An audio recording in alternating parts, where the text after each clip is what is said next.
बिस्मिल्लाहिर्रहमानिर्रहीम और अस्सलाम वालेकुम। 6 जुलाई और पाकिस्तान में हफ्ते की सुबह। आज अभी तक की अहम खबरें और मेरा तज्जिया। सबसे पहले आपकी याद दहानी कि सोशल मीडिया फायरवॉल को नाकाम बनाने के लिए इस चैनल को सब्सक्राइब करें। इस वीडियो को देखने के बाद इसे लाइक ज़रूर करें और इस पर कमेंट ज़रूर करें। हो सके तो इसके लिंक को व्हाट्सएप और दूसरे सोशल मीडिया के प्लेटफॉर्म्स पर शेयर ज़रूर करें। अब आते हैं आज की खबरों की तरफ। आज की पहली खबर इस्लामाबाद संजानी चौक से आपको देंगे, जहां पर इस्लामाबाद हाई कोर्ट की तरफ से पाकिस्तान तहरीक इंसाफ को जलसा करने की इजाज़त दे रखी थी आज 6 जुलाई वाले दिन। ये इजाज़त जस्टिस बाबर सत्तार की अदालत में ज़ाहिर है पाकिस्तान तहरीक इंसाफ की तरफ से एक पटिशन फाइल की गई थी, और ये पटिशन फाइल करने से पहले पाकिस्तान तहरीक इंसाफ ने जो इस्लामाबाद की इंतज़ामिया उनसे रब्ता किया था, जिन्होंने इजाज़त नहीं दी थी, उसके बाद पटिशन फाइल की थी, जिस पर अदालत ने दोनों फ़रीक़ैन को सुना। इस्लामाबाद की जो इंतज़ामिया थी उन्होंने अदालत से वादा किया कि हम इजाज़त देंगे। अपनी मर्ज़ी की जगह चुनी इस्लामाबाद की इंतज़ामिया ने। ज़ाहिर है पाकिस्तान तहरीक इंसाफ जो है वो शहर के गिरदो नवाब में जलसा करना चाहती थी, लेकिन इंतज़ामिया ने कहा कि ये बिल्कुल इस्लामाबाद से बाहर मोटरवे के करीब जाकर संजानी टोल प्लाज़ा जो है वहाँ पर जाकर ये जलसा करें। और तहरीक इंसाफ ने कहा ठीक है, हमें वहाँ इजाज़त दे दें, हम वहाँ भी कर लेंगे। तो इस पर अदालत के अंदर जो इंतज़ामिया थी उन्होंने वो इजाज़तनामा जमा करवा दिया। अदालत के अहकामात पर जलसे की इजाज़त इंतज़ामिया ने मजबूरन दी और इजाज़तनामा NOC जो है वो जमा करवा दिया गया। अदालत में भी तहरीक इंसाफ को भी कॉपी दे दी गई। ये अलग बात है कि जलसे के जो मेन एक हमारे 3 वहाँ पर MNA हैं इस्लामाबाद में, उनमें से एक MNA आमिर मुगल को DC ऑफिस में बुलाया गया कि वो असिस्टेंट कमिश्नर से मिलकर इंतजामात को फाइनल कर लें। जब वो DC ऑफिस गए तो वहाँ से उन्हें गिरफ्तार कर लिया गया। और जलसे के लिए आज जब 6 जुलाई को जलसा होना था, जाहिर है कल से वहाँ पर इंतज़ामात किए जाने थे, कंटेनर्स आने थे, लाइट्स होती हैं, साउंड होता है, वो सब कुछ कल रात वहाँ पर ऑपरेशन शुरू कर दिया गया। वो तमाम चीज़ें वहाँ से उठा ली गई। सदीक जान ने रात गए वहाँ से रिपोर्ट किया और बताया कि एक भी कंटेनर जो है वो जलसा हॉल के अंदर नहीं छोड़ा गया। जाहिर है कंटेनर्स के साथ स्टेज बनाया जाता है, क्योंकि आवाम ज़्यादा होती है तो स्टेज के ऊपर खड़े होकर ही आवाम को नज़र आया जा सकता है और वहाँ से खिताब किया जा सकता है। तो वहाँ से तमाम कंटेनर्स हटा लिए गए, उठाकर ले गए। जो तहरीक इंसाफ ज़ाहिर है वो रेंट पे लेकर आते हैं आप वो कंटेनर्स को, और जितना भी इक्विपमेंट था वो भी वहाँ से पुलिस जो है उठा कर ले गई। जो लोग थे उनको भी कुछ को गिरफ्तार किया। और दूसरी तरफ अदालत के अहकामात मौजूद हैं कि आप जलसा कर सकते हैं। अदालत NOC दे चुकी है, लेकिन डर इतना है कि यहीं पर नहीं रुका गया, बल्कि इसके साथ साथ जो टाउट्स हैं 2-3 अपने इस्टेब्लिशमेंट के, वो खौफ व हरास फैला रहे हैं कि अगर लोग वहाँ गए तो उनको गिरफ्तार कर लिया जाएगा। लेकिन सदीक जान ने जो वहाँ से रिपोर्ट की वो ये की कि जगह ऐसी है कि एक तो वहाँ से गिरफ्तारी मुमकिन नहीं होगी, क्योंकि कई रास्ते जाते हैं उसको, और आवाम को जितना भी रोकने की कोशिश करेंगे आवाम फिर भी आ सकेगी। शायद इसी डर से, इसी मजबूरी से उन्होंने वहाँ से कंटेनर हटाए हैं और बाकी तमाम चीज़ें भी उठाई हैं, क्योंकि उन्हें लगता है कि इजाज़त नहीं भी देंगे तो आखिरकार जलसा हो जाएगा और फिर ना हम रोक सकेंगे, पब्लिक भी आ जाएगी। डराने की कोशिश कर रहे हैं कि पब्लिक को गिरफ्तार कर लिया जाएगा। ऐसा इसलिए नहीं हो सकेगा कि इस्लामाबाद हाई कोर्ट के अहकामात मौजूद हैं जलसा करने की, और जिनको भी गिरफ्तार करेंगे हाई कोर्ट उनको फ़ौरन रिहा करने के अहकामात दे देगी। और पब्लिक जब इतनी बड़ी तादाद में आती है तो गिरफ्तार करना वैसे भी मुश्किल होता है। सिर्फ लोगों को डराने के लिए कि लोग ना आएँ, एंगेज ही मत हो ऐसी जगह के ऊपर और जलसा ना हो सके, ये सारे का सारा ड्रामा जो है वो रचाया जा रहा है। लेकिन आप देखिए कि आज की इस्टेब्लिशमेंट जो है वो किस तरह का निज़ाम पाकिस्तान के अंदर लाना चाहती है कि इस्लामाबाद की हाई कोर्ट ने इजाज़त दी है, लेकिन उस इजाज़त को भी किसी सूरत जो है ख़ातर में नहीं ला रहे। और हाई कोर्ट के अंदर हालांकि ये तमाम बहस हो चुकी थी, हाई कोर्ट के अंदर ये पूछा जा चुका था कि आप बताइए आपको कोई एतराज़ तो नहीं है इस जलसे के ऊपर। हाई कोर्ट ने ये सवाल वाज़े तौर पर पूछा था, और हुकूमत की इजाज़त के बाद ही इस जलसे का जो है वो ऐलान किया गया। इसकी जो इजाज़त है वो मिली। अगर हुकूमत को कोई प्रॉब्लम होती तो ये जलसा करने की इजाज़त होती ही ना, जलसा किया ही ना जाता। या दूसरे लफ्ज़ों में आप ये कहें कि जलसे का हाई कोर्ट कोई और ऑर्डर करती। ये डिप्टी कमिश्नर जो पहले ही इसी अदालत से सज़ा याफ्ता हैं, इसी तरह की हरकतों से वो दोबारा उन्होंने रात को ये सारा ऑपरेशन करके ये तमाम चीज़ें की। बहरहाल आज आपको अपडेट करेंगे शाम के वीलॉग में जो भी होता है जलसा करने की। तो पाकिस्तान तहरीक इंसाफ हर मुमकिन कोशिश करेगी, क्योंकि अदालत इस पर पाकिस्तान तहरीक इंसाफ को इजाज़त दे चुकी है और ये सब कुछ जो हो रहा है गैर कानूनी हो रहा है। दूसरी खबर आपके सामने रखेंगे कि ऑडियो लीक्स केस। जी हाँ, major general retired Hafeezur Rahman जो रंगे हाथों झूठ बोलते हुए पकड़े गए थे और उनको शोकाज नोटिस जारी किया था, सिर्फ उनको नहीं बल्कि उनके साथ जो दूसरे मेंबर्स हैं पीटीए के, उन सब को भी शोकाज नोटिस तौहीन अदालत के जस्टिस बाबर सत्तार ने जारी किए हैं। अब major general retired Hafeezur Rahman उनके साथी तमाम बाजमात तरीके से मिलके चले गए हैं सुप्रीम कोर्ट स्टे ऑर्डर लेने के लिए उस फैसले के खिलाफ जो जस्टिस बाबर सत्तार ने इस्लामाबाद हाई कोर्ट से दिया था। सिर्फ आपको 1 मिनट का इसका बैकग्राउंड बता दूं, या उससे भी शॉर्ट बैकग्राउंड यह है कि आपको पता है कि पाकिस्तान की इंटेलिजेंस एजेंसीज लोगों की कॉल्स रिकॉर्ड करती हैं और प्राइम मिनिस्टर से लेके सभी की कॉल्स रिकॉर्ड भी हुई हैं और बाद में उनमें से मर्जी के टोटे जोड़कर उनको रिलीज किया गया ताकि मर्जी के मतलब दिए जा सकें। इसके खिलाफ इस्लामाबाद हाई कोर्ट के अंदर एक पिटीशन सुनी जा रही थी जिसमें जस्टिस बाबर सत्तार ने तमाम जो एजेंसीज थी और तमाम इससे रेलिवेंट इदारे, स्पेशली पाकिस्तान टेलीकम्युनिकेशन अथॉरिटी जिसका काम है जो सेलुलर कंपनीज को भी कंट्रोल करती है, टेलीकॉम के पूरे सिस्टम के ऊपर वही अथॉरिटी है और उसके जो सरबराह हैं वो major general retired Hafeezur Rahman है। तो उन्होंने हफीज़ से भी पूछा कि पाजी आप रिकॉर्डिंग करवाते हैं, आपने इजाज़त दे रखी है रिकॉर्डिंग की।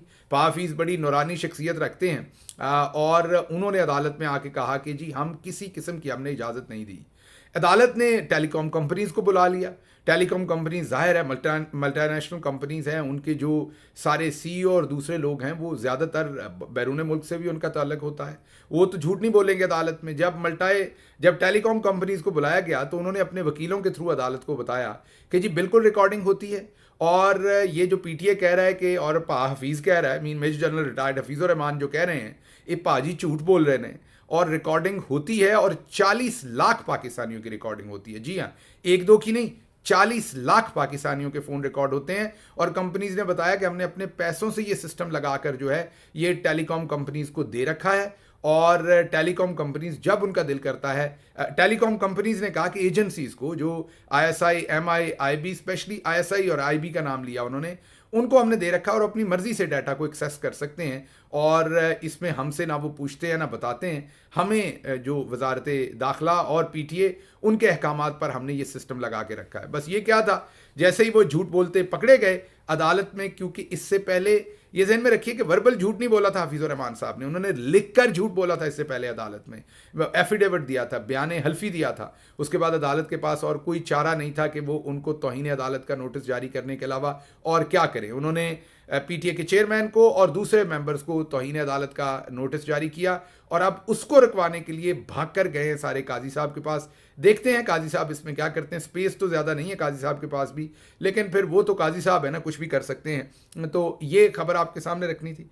अगली खबर ये है कि एक तरफ तो जलसा नहीं होने दिया जा रहा पाकिस्तान तहरीक इंसाफ का, दूसरी तरफ जो मरकजी मीडिया डिपार्टमेंट है पाकिस्तान तहरीक इंसाफ का, उसके सीनियर रुकन है मलक रिजवान अहमद और उनके भाई हैं नुमान अहमद।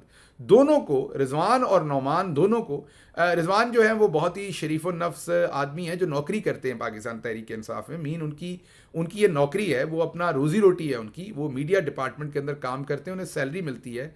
वो कोई पॉलिटिकल आदमी नहीं है बल्कि वो अपनी रोज़ी रोटी है उनकी ये।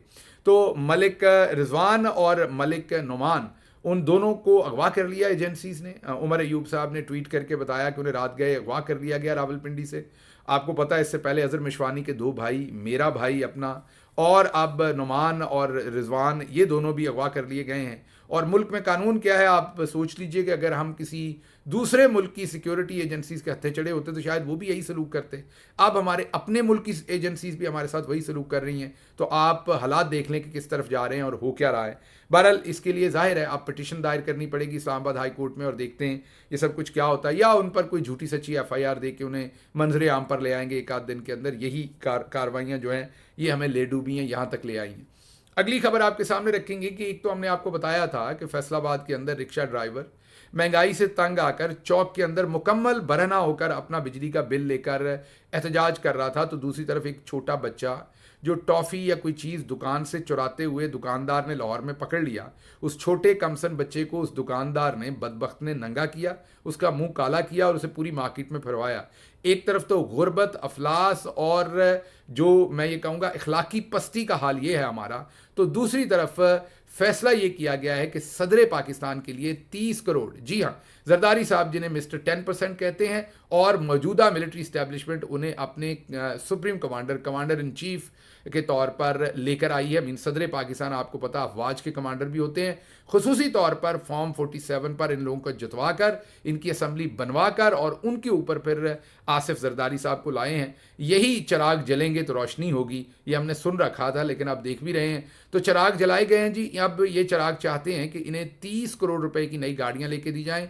इसके साथ साथ अगली खबर आपके सामने ये है कि जो गवर्नर पंजाब हैं, जो पीपल्स पार्टी के हैं, और इससे पहले केपी के में जो गवर्नर हैं वो भी पीपल्स पार्टी के हैं, उनके घर का 21 लाख रुपए बिजली का बिल था। उन्होंने घर को ही गवर्नर जो ऑफिस, कैंप ऑफिस डिक्लेयर कर दिया। तो जो पंजाब में पीपल्स पार्टी के गवर्नर हैं, उन्होंने कहा मैं कैसे पीछे रहूं। उन्होंने अटक में मौजूद अपने घर के जो रेजिडेंस थी उसे कैंप ऑफिस डिक्लेयर कर दिया। और अचंभे की बात यह है कि इससे पहले बलीगुर रहमान गालिबन नून लीग के पंजाब के गवर्नर थे और कई महीनों से वो हट चुके हैं गवर्नरशिप से, लेकिन पंजाब हुकूमत ने आज जाके नोटिफिकेशन किया और उनकी जो ऑफिशियल रेजिडेंस या उनका जो कैंप ऑफिस डिक्लेयर किया था बहावलपुर में, उसको आज जाकर कैंसिल किया है। तो कहने की बात यह है कि आप हालात देख लें कि एक तरफ लोग बरहना हो रहे हैं, लोगों के जो हालात हैं वो आपके सामने हैं, और दूसरी तरफ 30 करोड़ की गाड़ियां। दोनों गवर्नर्स ने कहा कि हमने बिजली के बिल और खर्चे क्यों दे रहे हैं, हमारे घरों डेरों को भी कैंप ऑफिसेज बनाया जाए। जरदारी साहब ने पता नहीं कितने कैंप ऑफिसेज लाड़काना, नोडेरो और सारी जगहों पे बना दिए। शरीफ खानदान ने जाती उमरा से लेके मॉडल टाउन तमाम जगहों को कैंप ऑफिसेज बना दिए। या आपको याद करवा दें कि इमरान खान के ज़माने में एक भी किसी का कैंप ऑफिस नहीं था। ना बुजदार साहब को ये जुर्रत हुई थी कि वो अपने डीजी खान को जाकर कैंप ऑफिस बना दें। इमरान खान ने अपने लिए कोई कैंप ऑफिस डिक्लेयर नहीं किया था।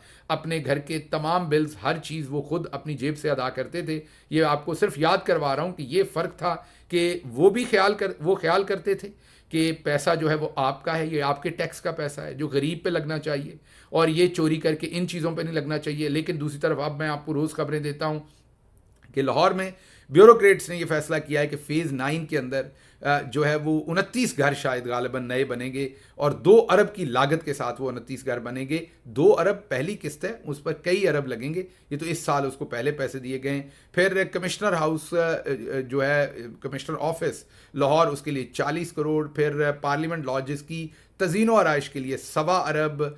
और मतलब मेरे पास ये सारा टाइम ख़त्म हो जाएगा, मैं आपको लिस्ट बताऊंगा कि इन अल्ले तल्लों पर क्या खर्च हुआ है पिछले 1 महीने में, तो आप अपना सर पकड़ कर बैठ जाएंगे। और दूसरी तरफ हालात आपके सामने मैंने बताए हैं। अगली खबर इसी से रिलेटेड बताएंगे कि जो मुस्लिम लीग नवाज़ के स्टेट मिनिस्टर हैं फाइनेंस के, उन्होंने ये कहा है कि अब कोई भी मुल्क हमें डॉलर देने को तैयार नहीं है। उसकी वजह यह है कि अली परवेज़ मलिक उनका नाम है। उन्होंने कहा कि कोई भी हमें डॉलर देने को तैयार नहीं है, क्योंकि लोग कहते हैं कि अपना हाउस एंड ऑर्डर करें। ज़ाहिर है हाउस एंड ऑर्डर चाइना ने भी कहा है, तमाम दुनिया ने कहा है, खलीज के भी तमाम ममालिक ने कहा है कि जो आपने मुल्क के अंदर अफरा तफरी फैला रखी है, लोगों को पकड़ जलाओ गिराओ, ये सब ख़त्म करें, और ये जो अल्ले तललियों पर आप खर्च करते हैं इसको ख़त्म करें, तो फिर जाकर हम आपको कोई पैसे दे सकते हैं उधार। ये इनके अपने मिनिस्टर अब मान रहे हैं, हम ये कुछ नहीं कह रहे, ये इनके अपने मिनिस्टर्स कह रहे हैं। अच्छा जी, अगली खबर आपके सामने रखेंगे कि काशिफ अब्बासी और नदीम अफजल चांद एक टॉक शो में इकट्ठे थे। नदीम अफजल चांद अक्सर, क्योंकि चलें कम अज़ कम उनका दिल चाहता है, ठीक है, उनका कंडक्ट बेशक नहीं है ऐसा, वो एक मुर्दार पार्टी के अंदर है। मुर्दार भी नज़रियाती तौर पर मुर्दार कह रहा हूँ मैं, और पीपल्स पार्टी में गए हुए हैं जो इस सारी लूट में हिस्सेदार है। लेकिन नदीम अफजल चांद फिर भी हीरो लगना चाहते हैं। वो भले हीरो वाले काम ना करें, लेकिन वो मेरा दोस्त चाहता है कि वो हीरो लगे, आला इखलाकी इकदार के ऊपर वो खड़े होना चाहता है। बयान की हद तक ही भले हो, अमल की हद तक ना हो, लेकिन बयान की हद तक। तो उन्होंने काशिफ अब्बासी को कहा कि ये आप मैंडेट चोरी कहते हैं, वो तो नून लीग ने की है, हमें बताइए हमने कौन सी सीट चोरी की है। तो उन्होंने सांस लिए बगैर, सोचे बगैर काशिफ अब्बासी ने कहा मुल्तान। तो साथ ही नदीम अफजल चांद ने कहा अभी नाम ना लें, अभी रुक जाए, मैं अगली बात कर लूँ। तो कहने की बात यह है कि पीपल्स पार्टी में कुछ लोगों को ये लगता है कि हम ये सब कुछ नहीं कर रहे हैं, लेकिन अगर छुरी से जो माशी कत्ल जो है वो आवाम का नून लीग अपने हाथ में लेके कर रही है, तो वो छुरी पकड़ाने वाले आप ही हैं, आप साथ खड़े हैं, आप इसमें बिल्कुल शामिल हैं, हैंड एंड ग्लव हैं। आपको आवाम जो है इसमें से बिल्कुल इसमें से सेपरेट नहीं समझती और ना ही आपका हिसाब जो है वो सेपरेटली होगा। अच्छा जी, शहरयार अफरीदी साहब ने आर्मी चीफ को कौम का बाप करार दिया और उसके ऊपर बड़ी कंट्रोवर्सी सोशल मीडिया पे हुई। इस पर मैं कोई तज्जिया नहीं करूँगा, सिर्फ इतनी खबर ही आपके सामने रखनी कि एक नई कंट्रोवर्सी है, अफरीदी साहब का बयान है और उसके ऊपर सोशल मीडिया पर कल से एक नई कंट्रोवर्सी ने जो है वो जन्म लिया। बरतानिया के अंदर लेबर पार्टी जीत गई है, 410 सीटें ली हैं। ऋषि जो वहाँ पर इंडियन नजाद जो वहाँ पर प्राइम मिनिस्टर थे, जो प्राइम मिनिस्टर तो कम ही थे बेचारे, ऐसे ही स्टपनी की तौर पर लगाए हुए थे माजरत के साथ, मानता शानता उनको प्राइम मिनिस्टर वहाँ कोई नहीं था। आपको पता ही है कि उनके साथ डेविड कैमरॉन को लगाया हुआ था जो फॉर्मर प्राइम मिनिस्टर थे, लेकिन वो अब थे तो अब फॉरेन मिनिस्टर, लेकिन वो तकरीबन वही डिफैक्टो प्राइम मिनिस्टर लग रहे थे हमें। बहरहाल उन्होंने ऐसे वो बुरी परफॉर्मेंस दी है कि 14 साल के बाद कंजर्वेटिव्स जो हारे हैं और लेबर पार्टी वहाँ पर जीती है 410 सीटों के साथ। उनके वज़ीर आज़म ने तकरीबन ओहदा संभाल लिया है और उनकी जो कंजर्वेटिव्स है उनकी गवर्नमेंट जो है वो 14 साल के बाद ख़त्म हुई है। ये कुछ 650 सीटों के ऊपर इलेक्शन हुआ है, 326 सीटों के ऊपर जो है वो जिसने जीतना था उसको गवर्नमेंट मिली थी। 410 सीटें अकेली लेबर पार्टी जीत गई है, मतलब कि बिल्कुल कंफर्टेबल मेजॉरिटी उनको मिली है, कंफर्टेबली वो हुकूमत करेंगे।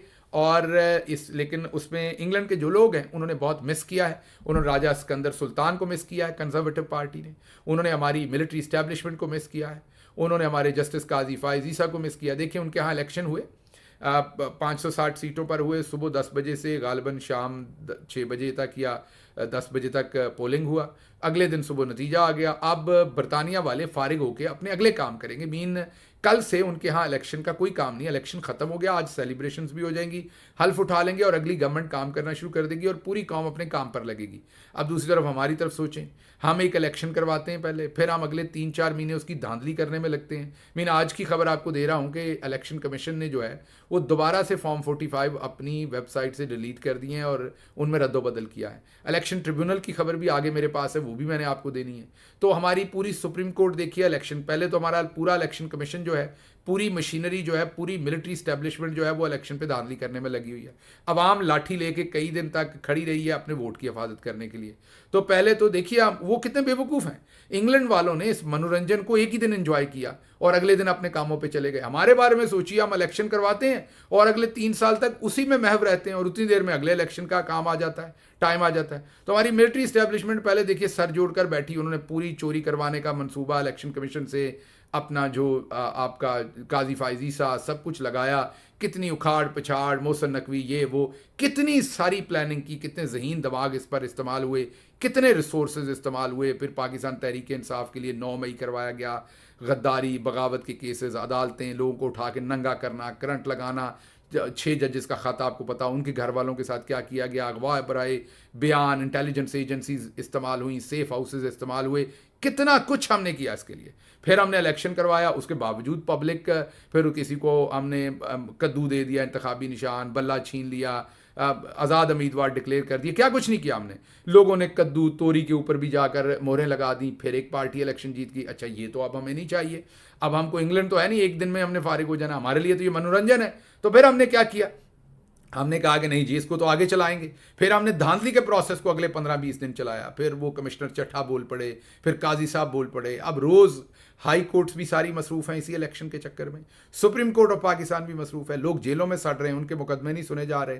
पूरी आपकी मिलिट्री इस्टेब्लिशमेंट, आपकी इंटेलिजेंस एजेंसीज इस काम पर लगी हुई हैं। और दूसरी तरफ खबर आ रही है कि वज़ीरिस्तान के अंदर बहुत सारे जो तालिबान हैं वो शायद अफ़गानिस्तान से, या मुझे नहीं पता कि ये सोशल मीडिया के ऊपर ये वीडियो है, बड़ी तशवीशनाक वीडियो है। अब ये नहीं पता कि ये मौजूदा वीडियो है या कोई पुरानी है, लेकिन सोशल मीडिया पे तबसरे यही हैं कि ये मौजूदा वीडियो है कि हज़ारों की तादाद में तो जो तालिबान हैं वो पाकिस्तान के अंदर दाखिल हो रहे हैं। एक तरफ ये हालात बने हुए हैं और दूसरी तरफ आप देखिए कि हम सारे के सारे किस चीज़ के अंदर मसरूफ़ अमल हैं। तो इंग्लैंड वाले वाकई बेवकूफ़ हैं, उन्होंने इलेक्शन को एंजॉय ही नहीं किया। आप हमें देखें, इलेक्शन करवा के हमने गले में डाला हुआ है और अब ये कई अगले महीने अभी इलेक्शन ट्रिब्यूनल कुछ इंसाफ करने लगे थे, तो काजी साहब ने उन ट्रिब्यूनल्स को ख़त्म कर दिया। अब नए ट्रिब्यूनल्स बनेंगे, उनमें नए काम होंगे, फिर वो इलेक्शंस को वो रिकॉर्ड गायब होगा, रिकॉर्ड को आग लगेगी। अभी सोचिए कितने लोगों की रोजी रोटी इसके अंदर चलनी है। तो ऐसे ही तो नहीं ना, इंग्लैंड वाले जो हैं वो बिल्कुल उसको बड़ा ही बोरिंग सा कंट्री कहते हैं, बेवकूफ़ से लोग कहते हैं।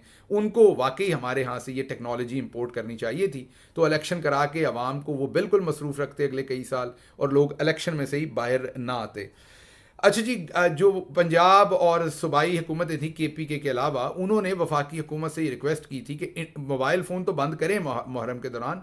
उन्होंने कहा साथ लगे हाथ यूट्यूब, ट्विटर तो पहले ही बंद है, बाकी तमाम जो एप्लीकेशंस हैं उन्हें भी बंद कर दें, फेसबुक, व्हाट्सएप, ये सब कुछ बंद कर दें।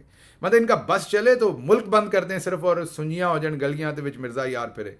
अब मेरा ख्याल हुकूमत को कोई बैरूनी प्रेशर आया, क्योंकि IMF का भी अभी पैसा मिलना है, तो उन्होंने कहा कि नहीं, मोबाइल फ़ोन ही बंद करेंगे, इंटरनेट ही बंद करेंगे, अभी हम एप्लीकेशंस बंद नहीं करेंगे। उन्होंने उनकी रिक्वेस्ट जो है वो रिजेक्ट कर दी है। सिंध यूनाइटेड पार्टी जो है, उन्होंने मुतालबा किया है सिंध हुकूमत से कि जो DHA को 6000 एकड़ ज़मीन देने का आपने प्रोसेस शुरू किया है, इसमें उन्होंने कहा है कि सैकड़ों, जी हाँ, सैकड़ों माहीगीरों के जो देहात हैं वो मुतासर होंगे, उनकी रोज़ी रोटी मुतासर होगी, इन्वायरमेंट मुतासर होगा, इकोलॉजी पूरी की पूरी वहाँ की मुतासर होगी। आप इस काम को बंद करें। ये ज़मीन जो है वो ये गरीब हारियों की है, ये उन माहीगीरों की है, और पहले ही 2/3 से ज़्यादा ज़मीन जो है वो कंटोनमेंट बोर्ड के पास है, मीन मिलिट्री के पास है किसी ना किसी तरीके से। तो उन्होंने कहा कि इस काम को बंद किया जाए। ये सिंध के अवाम का हक़ है, गरीब अवाम का। ये ज़मीन जो है ये DHA को देने का जो प्रोसेस है वो फौरी तौर पर रोका जाए। पहले भी बहुत सारी ज़मीन दे दी गई है। ये सिंध यूनाइटेड जो पार्टी है वो ये लेके आए हैं एक दरख्वास्त।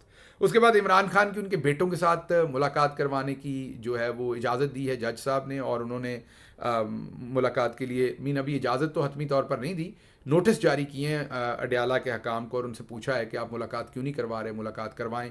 अब देखते हैं उस पर क्या फ़ैसला होता है, क्योंकि आप देखें ना इंग्लैंड वाले वो किधर चले गए। हम कह रहे हैं कि इमरान खान ने इद्दत में बीवी के साथ पिछली तलाक से जो है वो जल्दी निकाह कर लिया। हमारा कौमी मसला ये है, और उसके ऊपर आप देखिए कि हमारी अदालतों का भी टाइम लग रहा है, और हमारे मीडिया का भी, और सब कुछ ही। तो हम इंग्लैंड से फिर कई दहाइयाँ नहीं, कई सदियाँ आ गए हैं मेरा ख्याल। उन्होंने तो वो साइंस ईजाद ही नहीं की जो हमने कर रखी है। और भी काफ़ी सारी खबरें हैं, वो आज के पंजाबी वीलॉग में कवर करेंगे। मुझे दीजिए इजाज़त। अल्लाह आपका हामी नासिर हो। पाकिस्तान जिंदाबाद।